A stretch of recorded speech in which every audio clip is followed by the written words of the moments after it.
Hello, minions, and hi, and welcome to a very special edition of Sit and Spin with Alice. That's right, Joe's not here today. The snake ate him, and now he's a little stuffed. Okay, bad jokes aside, obviously you know it's not Alice Cooper. It's me, your host, Joe. Hi, and welcome to another episode of Sit and Spin. Not with me, as always, Norm the Drowsy Bionic Dog, who, sadly, if you did see the post, Norm passed. He's gone on to rock and roll heaven. Norm was an awesome dog, but he lived a good long life. He had a good run. He had 16 great years, 14 of them with us. I'm going to miss him terribly, but I don't want to talk about it too much because I'm going to break up. I couldn't even do the show last week because it was just too much, but that is not why you're here. You're probably wondering to yourself, why is this crazy man dressed up like one of his favorite rock stars? Well, that would be because we were here to talk about the new awesome rock documentary, Super Duper, Alice Cooper. You may remember, if you saw posts a few weeks back, that, or actually about a month or so ago, that this movie was doing a limited theater engagement, actually playing in theaters around the country. And I had a great idea, and it played here in Maine. And I had an awesome idea of getting together with a bunch of my friends and interviewing them before the movie, watching the flick, and then interviewing them after. And that's what we set out to do. I got together with my buddies Pat Daniels and Robin David and Steve Berg, and Dave's daughter came along too. Oh, yes, Dave's daughter came along too. I forgot your name, sorry. But we got to the theater, and I was checking it out beforehand, and even though it seemed like a great idea, the lighting in the theater was crap. It looked terrible, you couldn't see anything. And even though we thoroughly enjoyed the movie, had a great time watching it, and had awesome discussions, stood around talking about it for a while afterwards, I kind of forgot all about filming any of that. So there you go. But I knew that Super Duper Alice Cooper was getting a Blu-ray DVD release shortly. I figured I'll just wait till it comes out, do it then. So here we are talking about the awesome new rock documentary, Super Duper Alice Cooper, which was written and directed by Reginald Harkema, Scott McFadden, and Sam Dunn, the creators and directors behind such other awesome rock documentaries as Rush Beyond the Lighted Stage, which we talked about here in our coverage of Rock Docs last year, Iron Maiden Flight 666, I should say, Metal Headbanger's Journey, and Metal Evolution, which is the VH1 Classic miniseries by Sam Dunn. It features appearances by Iggy Pop, Elton John, Bernie Taupin, John Lydon and the Sex Pistols, Dee Snider, Twisted Sister, famed producer Bob Ezrin, who kind of got Alice Cooper Group their original start off back in the day, and has since gone on to record it with Kiss and Pink Floyd and tons of other people. Alice's longtime manager Shep Gordon and Alice's wife and kids are in it too, and former Alice Cooper Group members Dennis Dunaway, the band's bassist, and Neil Smith, the band's drummer.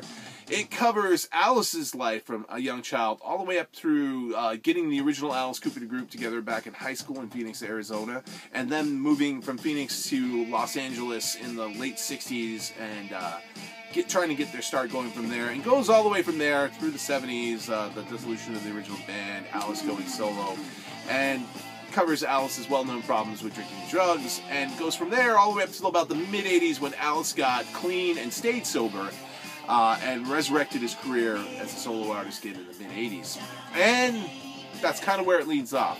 Which brings to mind about one of the only negatives of the movie is that if you never knew anything about Alice Cooper at all, awesome rock documentary. Great place to start and find out about him. But it's just not the complete story. And if you are a longtime fan like me, you know that there's a lot more to the story there. It doesn't talk about pretty much from when the movie leaves off until now, present, which is a good 30-odd years of Alice Cooper, and a lot of great bands and band members that he's had in that time, and a lot of great albums. And it would have been cool to get more of an overview of everything, but as it is, it still serves as a great documentary. One of the only, it's like lots of great footage, lots of amusing anecdotes. We cracked up more than a few times in the theater. And as Pat Daniels, my friend and I, we were talking about it afterwards, for guys who've seen a lot of Alice Cooper stuff, even for what it's lacking, there is a ton of stuff that we've never seen before that's in this flick. So it's well worth checking out, even if you are still, a longtime fan like me.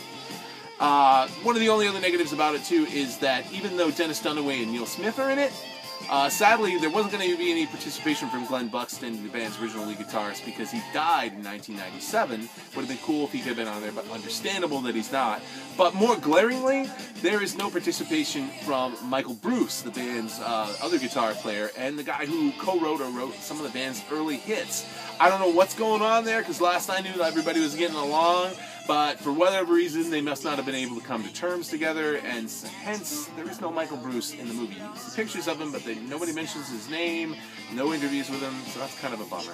And one last little bit, and this is quibbly, but turns out to be just a perk of actually seeing the movie in the theater. So if you actually did get a chance to see it in the theaters, you'll know what I'm talking about. If you didn't, it's going to be something you missed out on. But it was really cool. Before the flick, Alice actually came out and did a little introduction and said, hey, stick around after the movie because there's something worth seeing.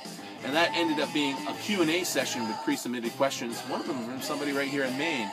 That was really cool and just extra stuff that was great. I thought for sure they would throw that stuff on the DVD and the Blu-ray release. No, didn't happen. But what you do get on Super Duper Alice Cooper for Extras, 20 additional minutes of deleted scenes that do kind of help round out the story a little bit more. It would have been cool if they could have done like a special director's cut and just edited that footage back into the movie, but it's still there. You can still watch it nonetheless. It's still good.